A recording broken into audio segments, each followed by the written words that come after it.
Welcome back to my channel. Pada sebelumnya kita sudah membahas dimensi pertama. Pada video kali ini saya akan membahas mengenai dimensi yang kedua, yaitu dimensi kebijakan dalam gereja. Namun sebelum kita lanjut, klik dulu tulisan subscribe dan tekan like dan share video ini. Dimensi kebijakan gereja dalam pelayanan gereja perlu suatu kebijakan gereja atau pedoman yang dibuat oleh gereja agar dapat melaksanakan pelayanan terhadap warga jemaat. Kebijakan gereja adalah sebagai hal yang tidak terhindarkan dalam gereja. Membuat kebijakan gereja dengan dilandaskan pada hakikat gereja. Proses dalam kebijakan gereja adalah bagian dari usaha gereja untuk terus mengkontekstualisasi cerita keselamatan Allah dan mewujud nyatakan karya keselamatan Allah Tritunggal bagi dunia.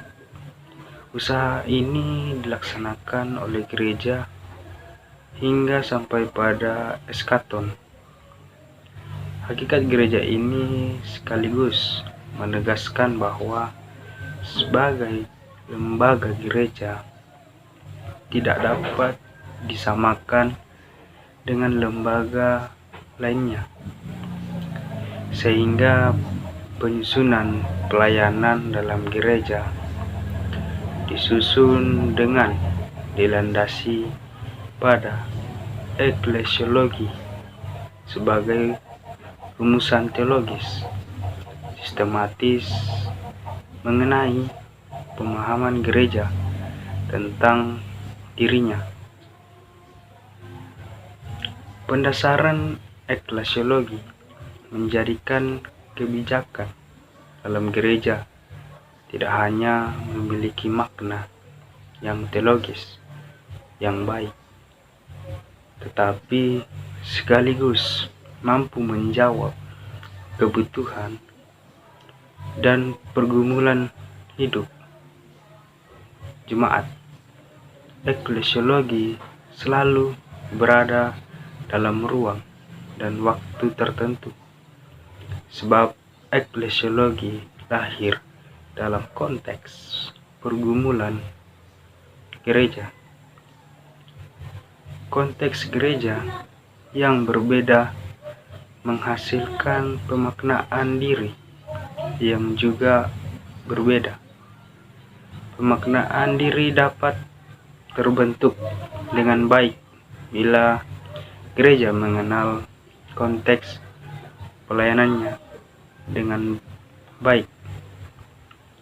Jika kebijakan gereja disusun dengan didasarkan pada eklesiologi, dengan sendirinya aturan gereja hadir dari kebutuhan konteks pelayanannya.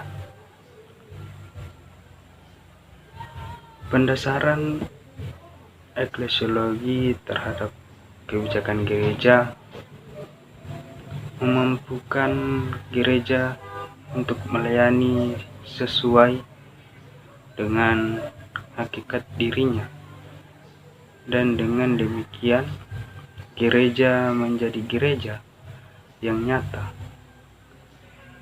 Penataan diri yang sesuai dengan hakikat diri menjadikan proses pembangunan jemaat dapat berjalan dengan baik.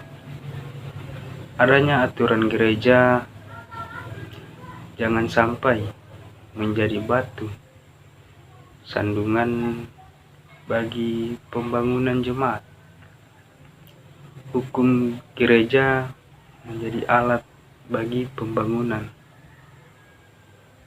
Jadi, di dalam melaksanakan suatu kebijakan, gereja di mana harus memperhatikan hakikat atau fungsi gereja agar proses dalam pembangunan jemaat berjalan dengan baik dan sesuai dengan yang dikehendaki oleh Tuhan.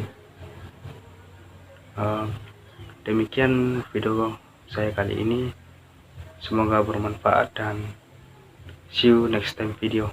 Shalom.